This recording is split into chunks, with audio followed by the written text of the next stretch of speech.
आज मलाई एउटा सहकारी ठगको ट्याग बोकेर फैसला पुरिरहेको व्यक्ति रवि लामिछानेको बारेमा थोरै बोल्न मन लाग्यो।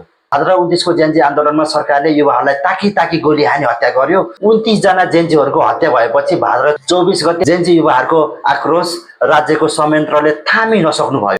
देशमा मृत्युको सन्नाट छाएको थियो। सडकमा गोली बारुदको धुवाँ र आगोको लपका बाहेक केही देखिँदैनथ्यो।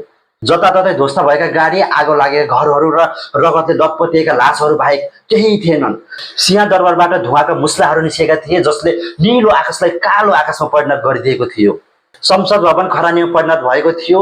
नेताहरूलाई घरबाट थुतेर सडकमा ल्याएर लात्ती घिच्ची गरिएको थियो।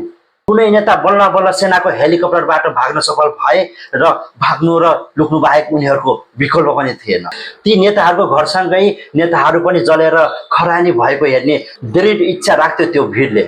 नेताहरूको गुहारको चिठाट र घर चल्दै गर्दा विजयको उत्सव, अझ भनौँ दीपावली मनाउँदै थियो त्यो भिडले। प्रहरी आफ्नो वर्दी लुकाएर ज्यान जोगाउन भागिरहेको थियो।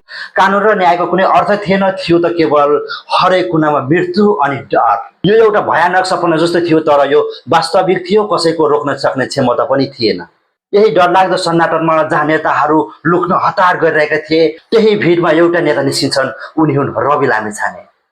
यो नेताहरूप्रति जनताको वितृष्णाको ज्वाला हो र म पनि एउटा पार्टी हाँक्ने नेता हो भन्ने कुरा उनलाई थाहा हुँदाहुँदै पनि निष्फिक्र, कुनै सुरक्षा गार्ड बिना, कुनै डर नमानी त्यो भिडमा निस्किएका थिए।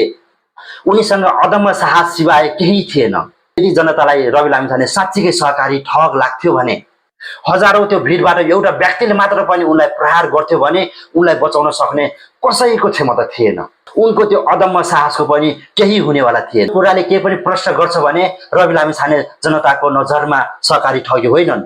मुठीभर नेताहरूको राजनीतिक प्रतिशोध साधिरहेका छन् रवि लामिछानेले भन्ने कुरा प्रष्ट देखियो।